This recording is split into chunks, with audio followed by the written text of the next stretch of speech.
Hi, this is David Nettie. And this is Eric Schmitz. and this is the Eco Modernist Soapbox. We have with us a group of leading activists who have come together to discuss how to build our small but growing movement. They are Eric Meyer of Generation Atomic, Heather Madison of Mothers for Nuclear, Gary Kahanick from the Climate Coalition, along with authors and activists Tees Beckers and Meredith Anglin. Welcome to the show. Could you all tell us a little bit about yourselves and your organization? Absolutely. Thanks for having us, Gabriel and Eric. Yeah, this is Eric Meyer from Generation Atomic here. Let's see, about 2 years ago and change, I started Generation Atomic with a good friend of mine. So we're focused on grassroots nuclear advocacy. In the beginning days, that was a crazy, huge door-to-door campaign in Ohio where we knocked on 43,000 doors. These days, it's doing exciting events in overseas in Germany at the national labs. Anything we can do to spread the message of nuclear power and also train people in the nuclear field to be better advocates of the technology are things that we work on. And we make lots of cool videos. You should check them out on the internet. Hi, I'm Heather Madison. I started Mothers for Nuclear about 3 years ago on Earth Day, so our anniversary is coming up, with my friend Kristen Zaitz. We both work at Diablo Canyon Nuclear Power Plant. And I think we started paying attention to the situation about nuclear in our country when it was announced that our plant was not going to relicense. And we both thought that was the wrong decision and started looking into why and realized that plants around the country are shutting down. And when they are shut down, they're usually replaced with fossil fuels. And so that seems to us like really negative progress for the climate. So from the perspective of Mothers for Nuclear, the reason that we called ourselves that and created our group is because we recognized a big gaping hole in terms of females and mothers who are nuclear advocates. There just aren't a whole lot of us out there, and we think that our industry, like Eric said, has been bad about looking at the human aspects of nuclear energy. We always talk about how safe we are with all of our equipment and all of our different mechanisms to keep the plant safe, and guys with guns and security, and people come away with feeling that there's something really dangerous inside and something that's really complicated to manage. And it's not that at all. It's our best hope for the future. And we want to help mothers and women understand that women should be the biggest nuclear advocates, and that we should also team up with other environmentalists. Like, we're kind of like the hippie representatives in the nuclear outreach community, and just want to show other people who care about climate that they should also care about nuclear. My name is Matthijs Beckers. I'm a writer and I make videos, and I've also made documentaries. And my main aim is to try and help people understand why that nuclear is a necessity if we want to go forward in a world with a growing population. So right now we're at 7 billion and we're bound to get to 10 billion. And many people are now trying to convince others that we can power that world with 100% renewables. And I'm not opposed to renewables, but the math just doesn't pan out. And I am here to tell you all this. Hi, I'm Gary Kahanick with Climate Coalition. My background is environmental science. I've worked in public health, environmental health, also residential energy efficiency, and about 10 years ago, I was anti-nuclear, as many of my colleagues were, but in light of climate change, I started reevaluating, and for about the past 10 years, I've really drilled down into this topic of how do we mitigate climate change, and nuclear bubbled up to the top. So I started a public Facebook group, Nuclear Power for Arkansas, just to keep tabs on the topic. About a year ago, I came across Climate Coalition. Really was founded by Valerie Gardner out in California. And since that time, I've been contributing to that and The whole focus of Climate Coalition is that if climate change really is an existential crisis, we have no business taking any viable low or zero carbon energy source off the table. And we believe that essentially the infighting among pro-renewable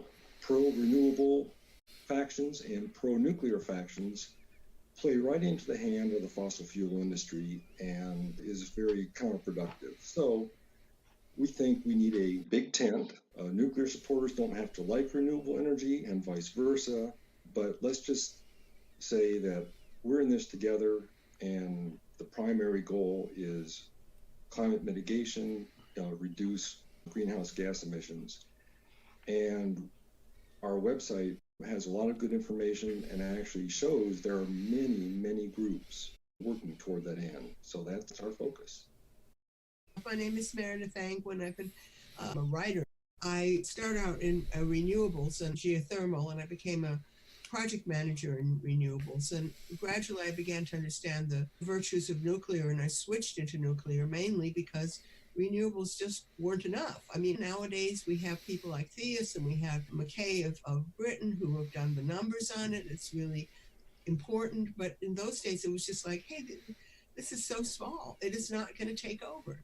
And I felt that something clean had to take over, and I've been fighting for nuclear ever since. I guess the main thing also was that I fought very hard to keep Vermont Yankee going. That it didn't win that one, but it was worth doing anyway, because it certainly changed the dialogue around here from everybody hates it to, well, I guess there's some people for it and some people against it. And also I wrote a book about how to persuade people about nuclear. The book is Campaigning for Clean Air, Strategies for Pro-Nuclear Advocacy. I'll just hold it up for half a second. Well, I want to thank everybody for being here, and I want to ask, what is your assessment of the pro-nuclear movement, and where could we do better? All right, well, I appreciate that question. My first response is that the pro-nuclear movement is just too small right now for how big the stakes are, for how important this technology is. It's tiny.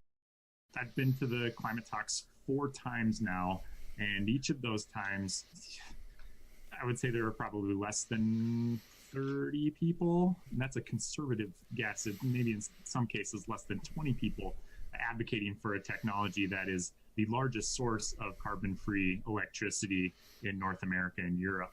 And the IPCC, as noted, is going to be necessary 2 times as much, all the way to potentially 6 times in the scenarios we have today.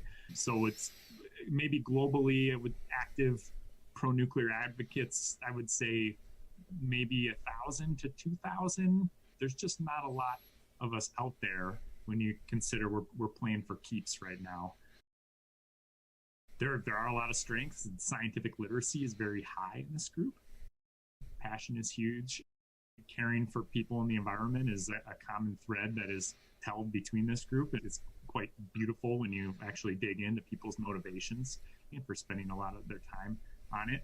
But with that passion comes a weakness as well, and I think it's a frustration with the lack of understanding that we get in the broader environmental movement, that we see that the science has already proven to be a successful way to decarbonize and could again, but is given short shrift in the media and by other environmental activists who care about the problem of climate change on the scale that we do. So probably from the engineer mindset, that's probably another weakness. They see this problem of nuclear's acceptance or lack of acceptance as a technical one that they can engineer their way out of rather than a socio-political one. Honestly, the reactors we have today are good enough to get us there. And the reason they're not being built at the rate they are is a function of markets and policy that has been shaped by people's perception of the technology. It's a challenge, and as a community, we need to all get better together if we're going to keep pushing this technology forward. So, and I regard myself as a relative outsider. I'm a one-man show in this regard. I started off as a molten salt reactor fanatic, And right now, I'm 100% on board with anybody who wants to build Generation 2 reactors. If they want to build a pressurized water reactor or a boiling water reactor, I will basically go ahead and say, yes, do it. I'm on your side. And this mindset has not yet permeated amongst most nuclear advocates. There are still nuclear advocates out there who believe that thorium is the magic bullet or that molten salt reactors are the magic bullet. But we have to start to realize that the entire technology in all is already mature, and yes, we can do better, but that shouldn't be the aim in and of itself. And that's one of the things I want to communicate personally. And I do acknowledge that me, for instance, I get frustrated with people who want to communicate 100% renewable scenarios. And sometimes I want to punch back. And that's not always the best thing to do. We need a lot more people, a lot more voices. That's my main takeaway there. Okay, this is Gary here. I echo everything that was said by the folks in preceding me here, particularly that this pro-nuclear movement is just tiny. We are far outgunned by the fossil fuel and the solar wind lobbies. But also we need to remember that we're faced with trying to overcome decades of propaganda, and that's not going to be undone easily.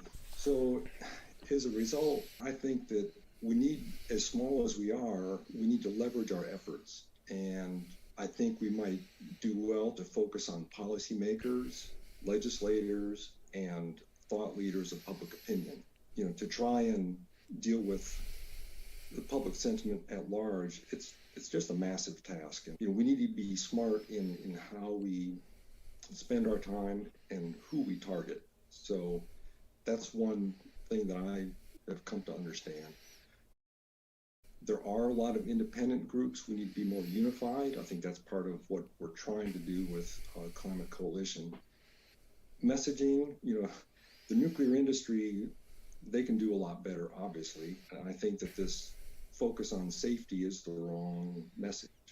And I'm not sure what all we can do about that. Now, another thing that I've seen is that there's a conflict here where nuclear power plants are good members of their local community.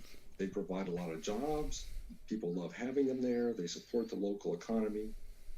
But because most nuclear power plants are owned by utilities that also operate other forms of power, there's a disincentive to promote nuclear power.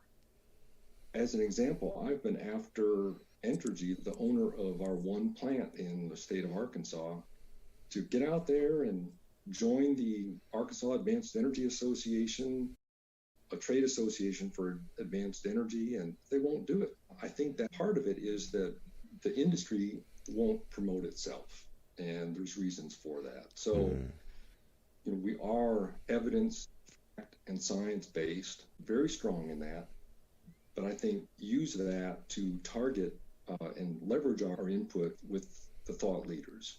So that's, I think, where our most progress can be made. I'd like to echo what the others said. We are a small group. I feel like we have to get together and chat more and be willing to talk to some group like a Rotary Club or synagogues or churches, Adult Education Day, and get the names of people who sort of agree with us. It seems to me that one of the things that the anti-nuclear people do is they have all kinds of fun. They do skits and they do potlucks and they do marches in funny costumes, and they've decided on the costumes ahead of time. So what I'm trying to say is it isn't a matter of let's get some more facts. It's like, let's get some more fun. Let's go out and see where the other pro-nuclear people are meeting and so forth. I'd like to chime in on all of this and give my take, and especially since it's the Eco-Modernist podcast that we have. I mean, the reason why I started this podcast is because I don't want to preach to the choir. And I don't know if you all have been following my programming. It's not all about nuclear. The natural fallacy is really the root of all of these problems. Nuclear is scary, mysterious, scientific, it's not natural. This is the same problem that the agricultural community is facing. It's the same problem that the medical community is facing. And these are people being victims of the same fallacy who could appreciate our situation. And they're the first people that we should be reaching out to. And I think that's a big reason why I have a modernist perspective, because these are people who are grassroots people in the case of farmers, and in the case of medicine, and even in agriculture too, you're talking about scientists. And you'd be surprised, even though we have 75% of the scientific community that supports nuclear, how many scientists were very illiterate about nuclear power.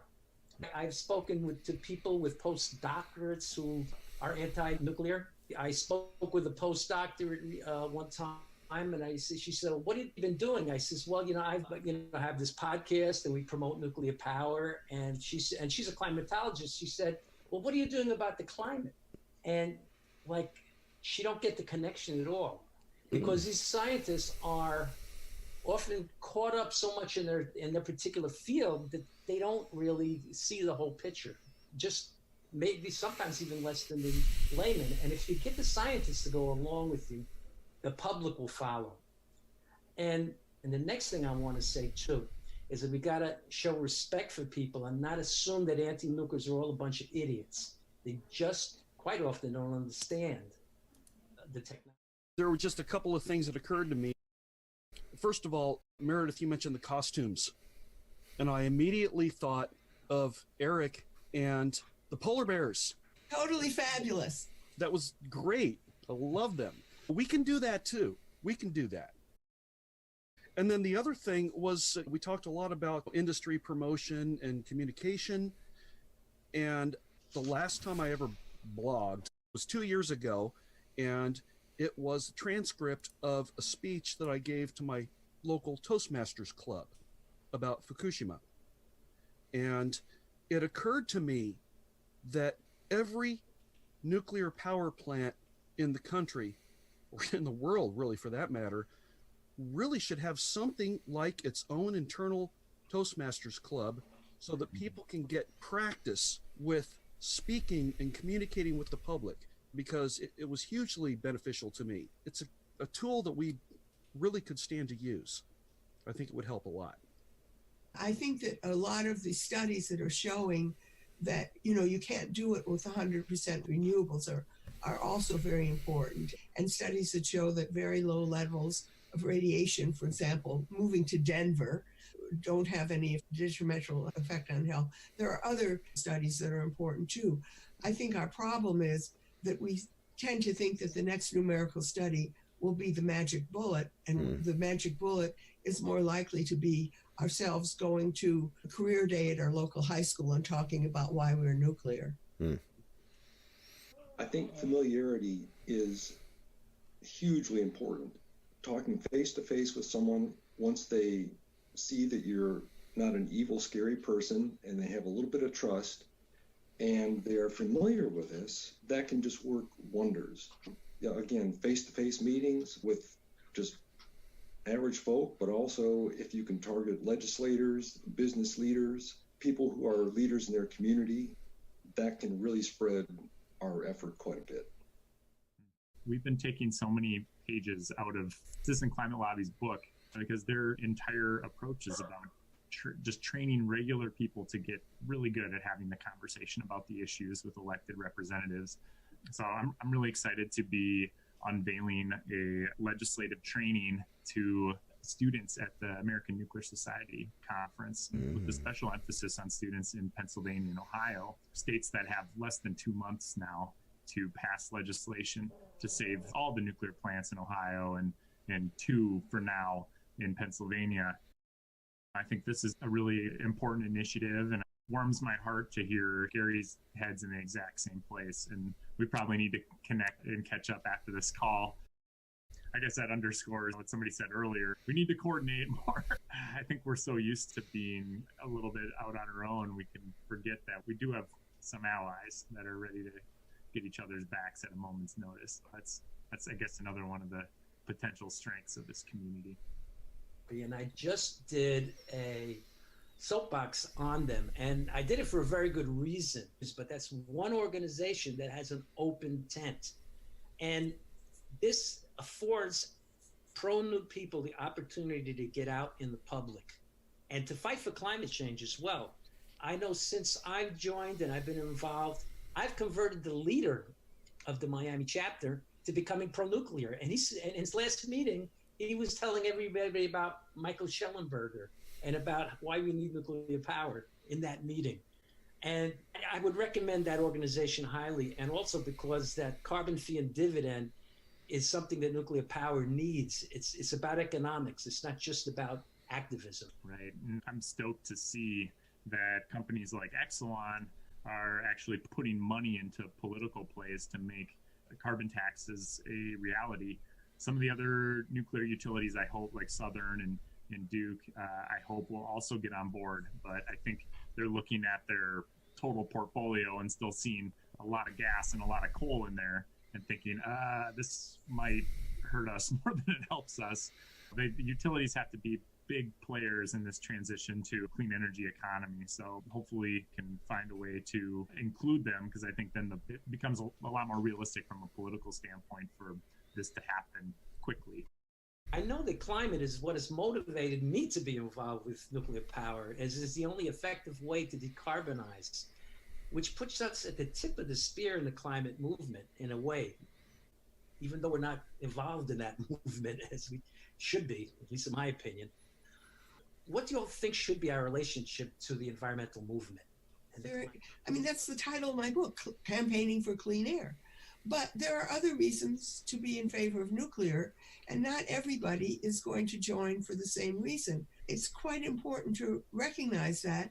When I was campaigning for Vermont Yankee, there were people holding up things saying, keep Vermont Yankee running, who basically thought that climate change is a big hoax. So what I'm trying to say, it doesn't mean that you have to believe X or you have to believe Y to be pro-nuclear.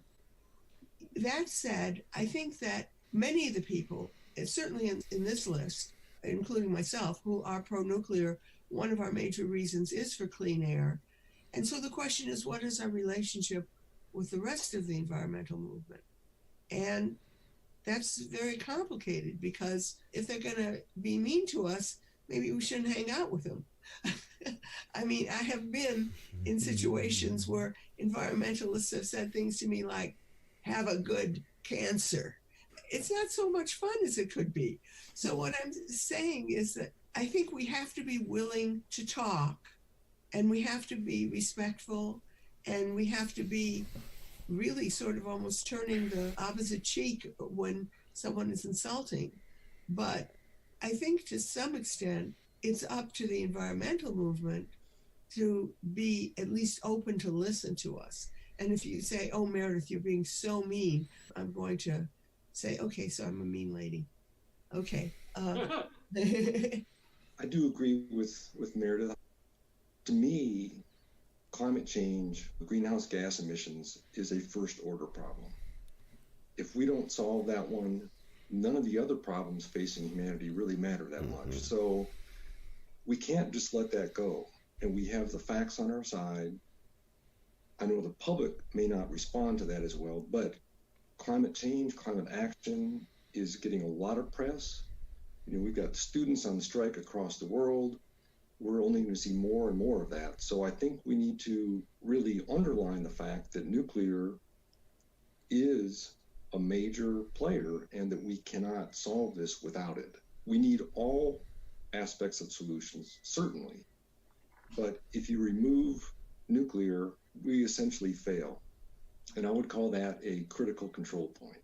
So that's my first thrust. But at the same time, we should not downplay the other benefits of nuclear. And there are many. We know what they are. I'm not going to go through them. That's my take on it. You know. I have done a lot of soul searching lately, and I'm not sure whether we should try to get into the big environmental tent because there are forces in that tent that will try to push us out again.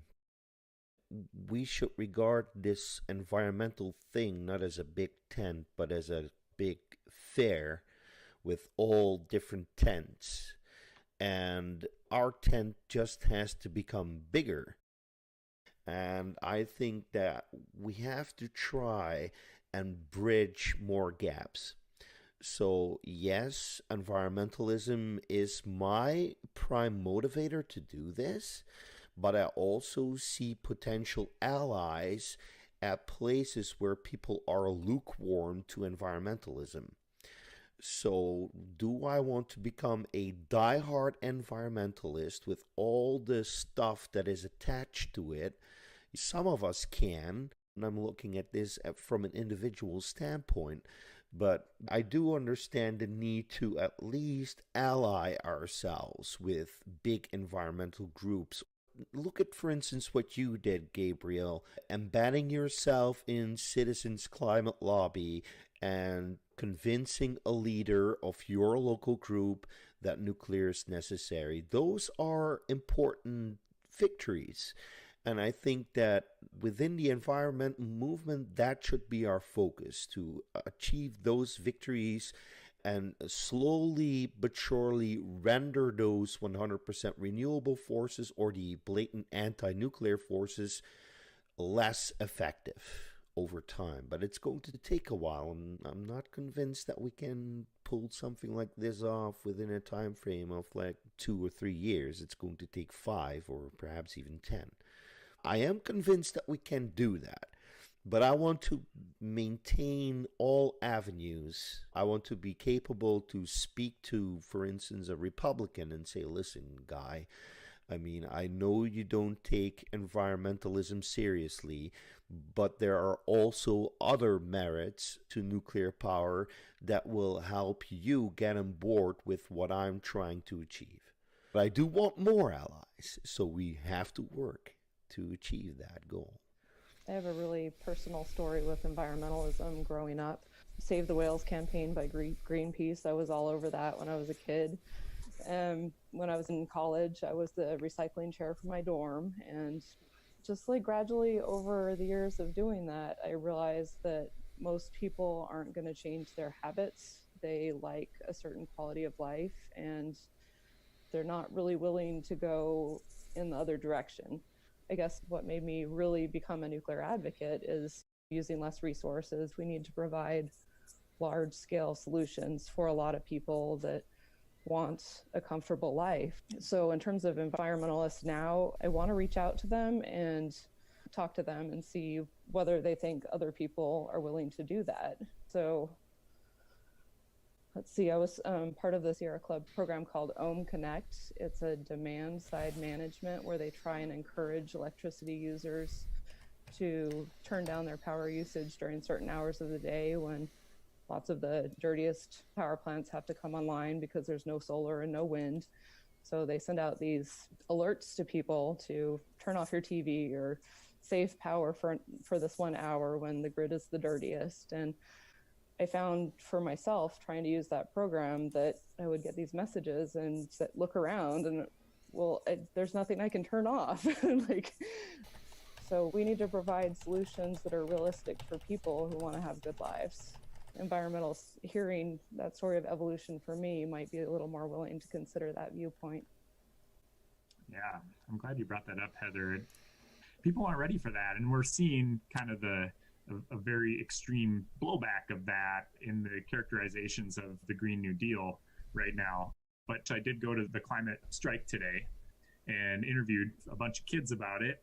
And the conversations kind of all went a similar way, where I would ask them, why are you here today? What are you worried about for the future?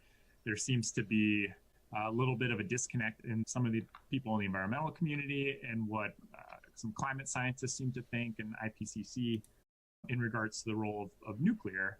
I'd introduced the topic of advanced nuclear, and that was a game changer for a lot of these kids and these people at the climate conferences too, who didn't realize there were other types of reactors that are being designed and are in the permitting process right now and are just around the corner.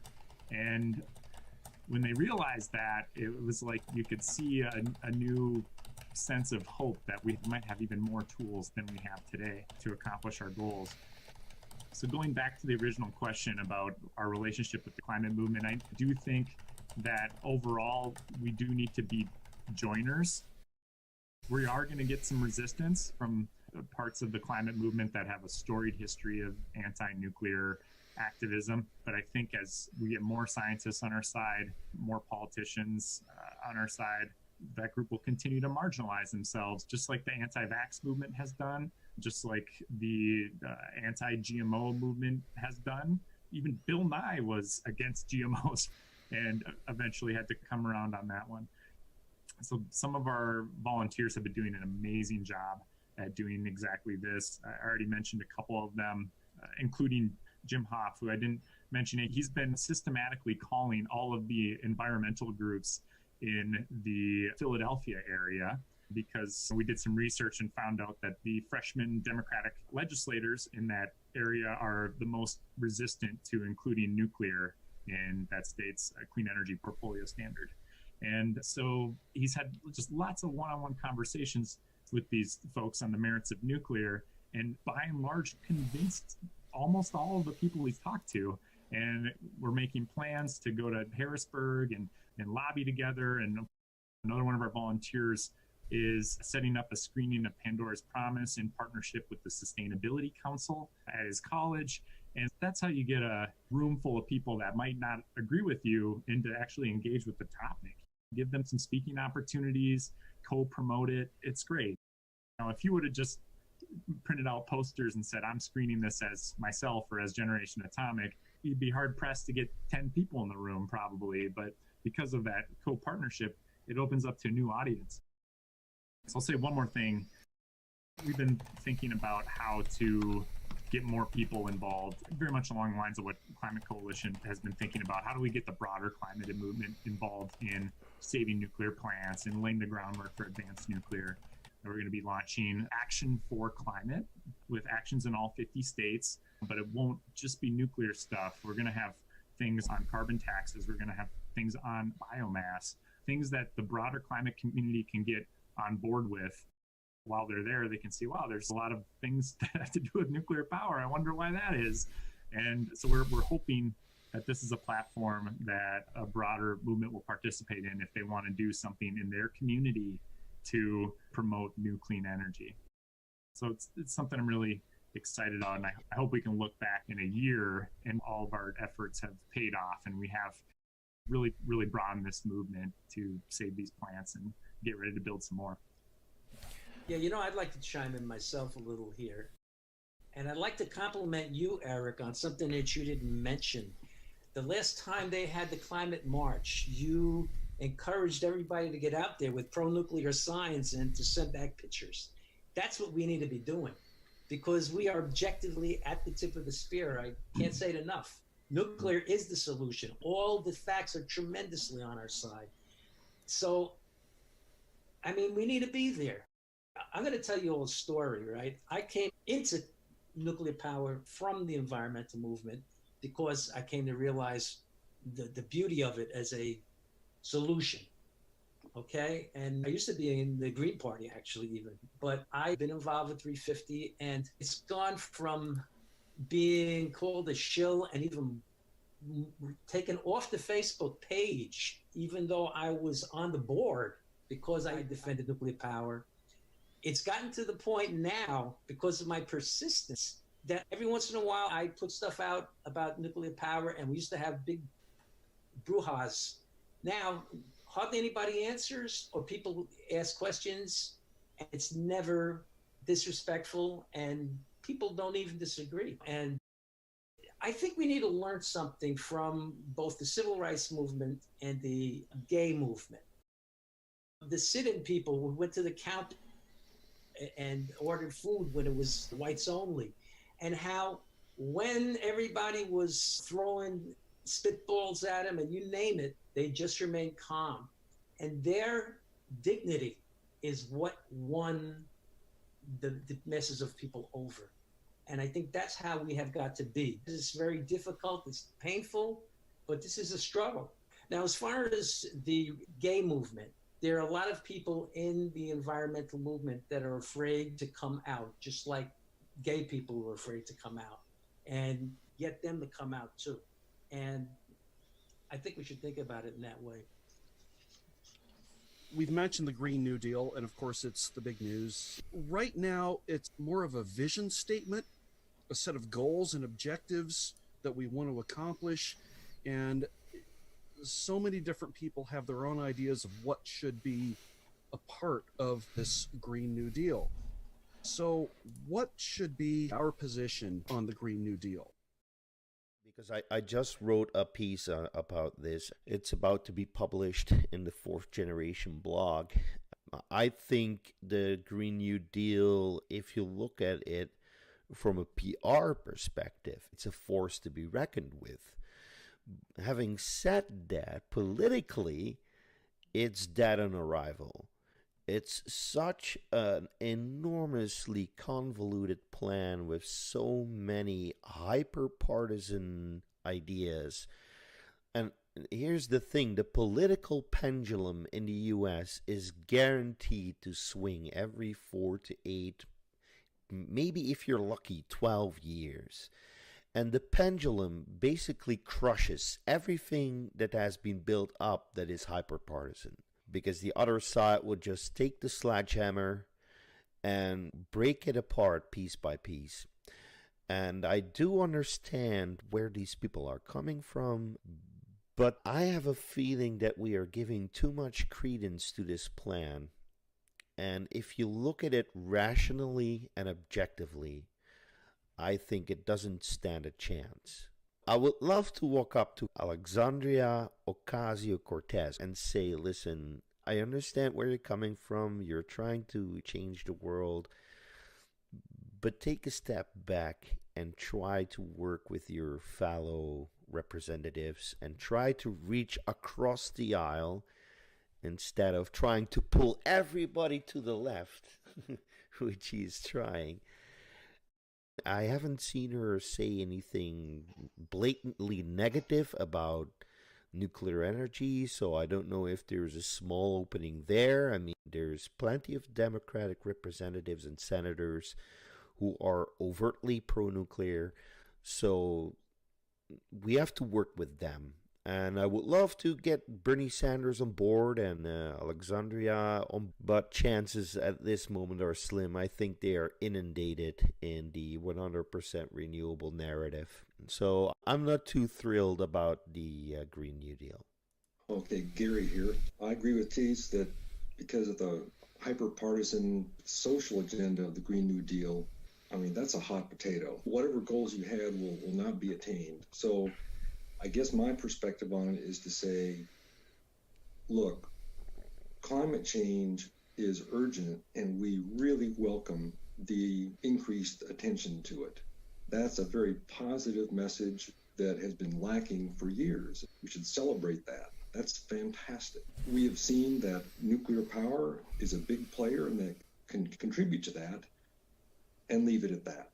Because I think once you step into the social programs, there's no way that in anywhere near its current form that would ever pass. So I think it's just better not to even go there. Yeah, I mean, I'm largely in agreement with both you guys.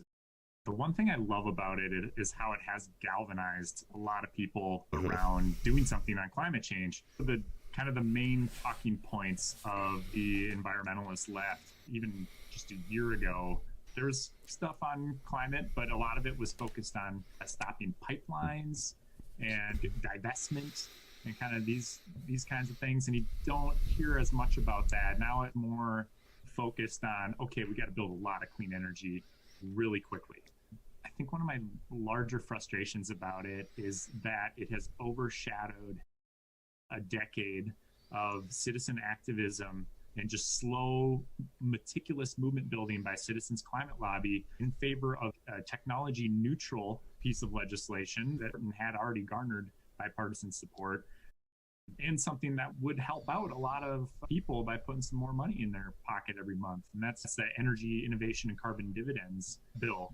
It was in the same month that that piece of legislation was finally introduced after all of these years of building the support of people all the way down at mayoral level to governors, all the way up to sitting legislators and senators, to get that thing actually on the agenda and introduced. And then Sunrise Movement is camping out in people's offices, and AOC rides into Congress in a blue wave and in the media and all the coverage. I am a CCL member, but I haven't been working on that bill for a decade like so many people have. And I can just imagine their frustration to have all the attention shifted to a policy that's less based in science, less based in economics, and has no bipartisan support. That's got to be frustrating. So I'm hoping the silver lining is that AOC will have shifted the Overton window. I talked to a lot of kids today, and I would say about 3/4 of them said that we're all going to die, with the straight face, said we're all going to die in 12 years if we don't do this. But at least the urgency's up, and it's become a talking point where it never has been before. It's going to be one of the prime subjects of debate, certainly in the Democratic primary and most likely in the presidential campaign of 2020. So that's great. So between now and then, it's on us as nuclear advocates to make some friends and try to get this issue worked in there in a friendly way. And also all of the economists and energy analysts and climate scientists to stand up and say, look, we need all of the above here. This isn't a good idea from a climate perspective, cutting emissions perspective. It's also not a good idea from a ecological perspective when we're digging up this much extra raw materials to make all these renewable technologies, and we're covering this much extra land and paving over all this habitat. That's not good. You don't want that as environmentalists. That's not good for anybody other than utility companies that get sweetheart deals for putting in these types of technologies, and the companies that are building them and their investors. It's not good for the average person. It's not good for the environment. So I'm hoping we have enough time to make that idea salient over the next couple of years. And we have a couple strategies in the works to try to get this topic into the discussion circle within AOC's circle and within the Sunrise Movement, to make it so they don't have to do like a very public mea culpa apology, and instead can behind the scenes kind of evolve on the issue in their own way, rather than us just calling them out and be like, you're terrible. We understand that these things are sensitive and emotional topics, and you never want to seem like you're flip-flopping on an issue. We're trying to go in with a scalpel or maybe a velvet glove. We need a Green New Deal, but we have to point out to people on the left and let me put it precisely, a shit show Germany was. And the evidence is as overwhelming that climate change is real. It is just every bit as overwhelming that 100% renewable is a non-solution, every bit. And we need to point out to people on the left that we cannot afford to get involved in a boondoggle, because it'll be a failure for the climate, inevitably. And it'll be a failure for people in the progressive movement. And we have Trump, and if we want to see more of that, if we fail, that's what's going to be coming up, as sure as I'm speaking right now. This Green New Deal is already on the polar opposite side, a rallying point. People like Trump and Pence are already on record saying, listen, this Green New Deal is fantastic. We absolutely endorse the Democrats who want to continue with this because we know that they will lose. They are absolutely convinced that this thing is dead before it even gets a real shot. And they are happy that somebody like AOC is coming up with this plan so far-fetched. From a political sense, I get that we want to do something revolutionary. I absolutely understand where you're coming from. I feel the same way. But the only way we can eventually defeat this demon of climate change is by forging a lasting thing that will be endorsed by both parties, that will survive whatever political mood swings will occur in the future. It must survive that. And to be honest, that's in the boring space of politics. That's talking about, slow legislation, working with the DOE and bureaucrats. And I understand, we all want to shout from the top of our lungs, we need to do this now. But I'm absolutely convinced that if these 6 reactors get built in India, and if terrestrial energy, and if Thorcon and NuScale commercialize theirs, that we will start building 20 or 30 or perhaps even 40 nuclear reactors within 5 years from now. And that will be a huge victory. But there's no other way. Because at this moment, politically, the Green New Deal is not nuclear friendly. It calls for the end of nuclear energy. At least one iteration that I saw. I don't know if it's the definitive one, but I have very big reservations about this thing. Maybe we need to be putting forth an alternate vision. Maybe we need to put forth something like a green nuke deal. That would be a vastly different vision of the future. If you have a lot of nuclear making a lot of hydrogen, then you can still fly in airplanes and you can still drive your F-150. There's got to be a better way. I know there seems like there's a lot of people on the fringier part of the left here that they feel like society needs to atone for their environmental sins. And I don't think we should gamble being able to convince hundreds of millions of people to change their behavior. I think we just got to innovate our way out of this problem and come up with some good technical fixes so people can just go about their day. It's hard enough to get by in this country anyway right now. Throwing on some restrictions on top of that would probably make it harder.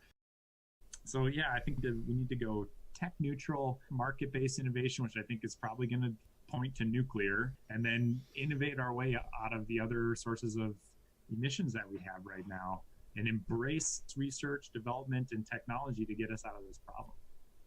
I agree with this. And you can feel it when you talk to people about nuclear energy. And if you tell them about new technology, they really become attentive, because the general perception is nuclear waste, these things are slow to build, etc., etc. And we have a narrative, I call it the gateway drug, where we can tell people, listen, these are all things that are technically fixable, and there's actually commercial enterprises working towards fixing these issues. Now, in this Green New Deal article that I wrote, I said exactly what Eric just said. We need a technology neutral approach.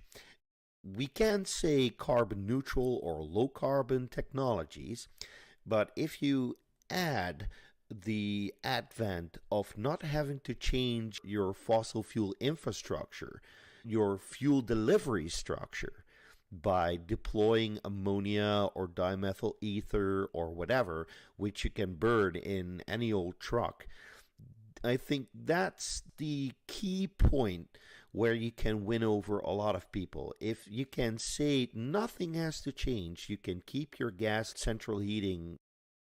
If you can do that without having to change the infrastructure at all, that's the winning strategy. So, I mean, none of us probably has enough money in the bank to go out and buy a Tesla tomorrow. I mean, I cannot even buy a Nissan Leaf. So how the hell is the Green New Deal ever going to succeed? I mean, there's no way to pay for that. I mean, so many people have to change. They have to change their homes. They have to change their car, take the train, which is not always an option for everybody. I mean, I don't know how many million people live in rural America and have to drive like 200 miles a day just to get from A to B.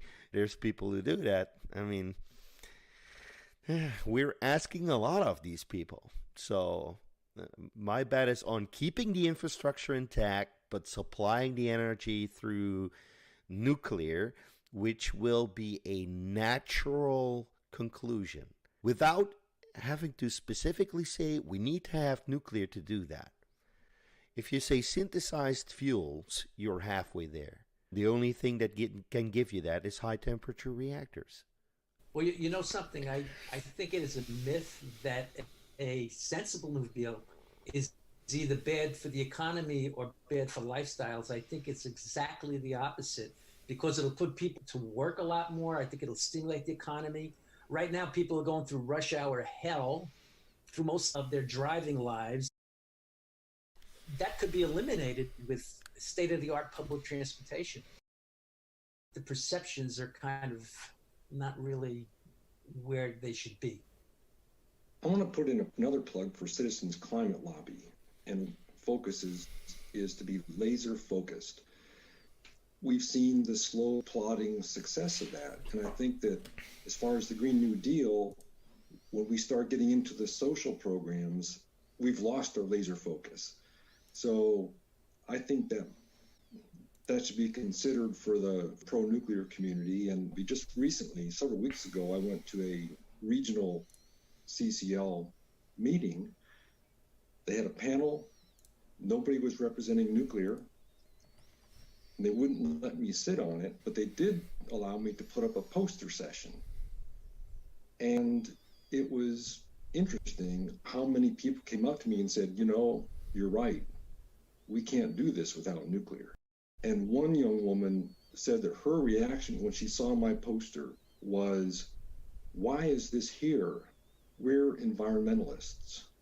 And the points I was trying to make to these CCL volunteer lobbyists is you don't have to like nuclear, just be comfortable saying it. Remember that nuclear has bipartisan support in Congress, and when you talk to your legislators, nuclear should roll off your tongue the same way solar and wind does when you talk about the benefits of a carbon fee and dividend. I think being laser focused and sidestepping the requirement for social change, I think that might be good.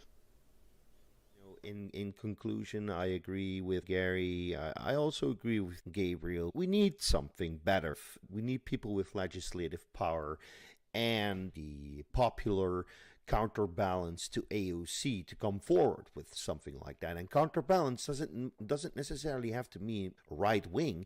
I mean, that could also be like an upcoming presidential candidate like Cory Booker or somebody like that. Personal, I'm going to do a shameless plug here.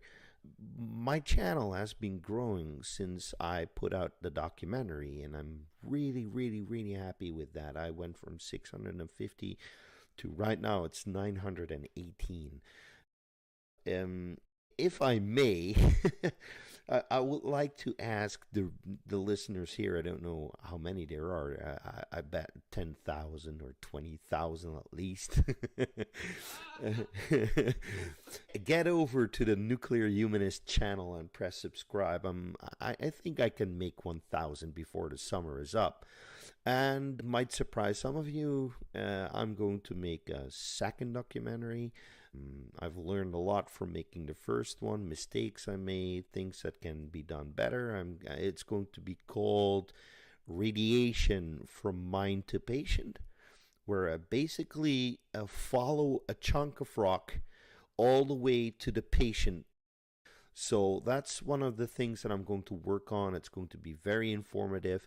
And I'm working on a refutation series, about 10 or 15 3-minute videos that are going to be purely, this is the myth surrounding nuclear energy. This is why it's a thing. This is what the experts say about it. Here are the references. Use this whenever you encounter this, or become so familiar with it that you become like Eric is training his guys, somebody who gets to let that roll off his tongue and just be so convincing that somebody else is like, oh, you sold me. Oh, and there's another thing, Alan Metzger and me, I'm going to drop it here. We are going to do a weekly or a bi-weekly nuclear news talk, where the two of us are going to just talk over whatever is going on in nuclear land and just make it relatable and easy and accessible. Because I learned that actually within the 918 subscribers that I have, there's actually a boatload of people who are actually not really per se pro-nuclear or are becoming pro-nuclear because they are following the channel. So I'm very pleased with that. And that's it for our show today. This is Gabe Ignetti. And this is Eric Schmitz. We'll be signing off till next time.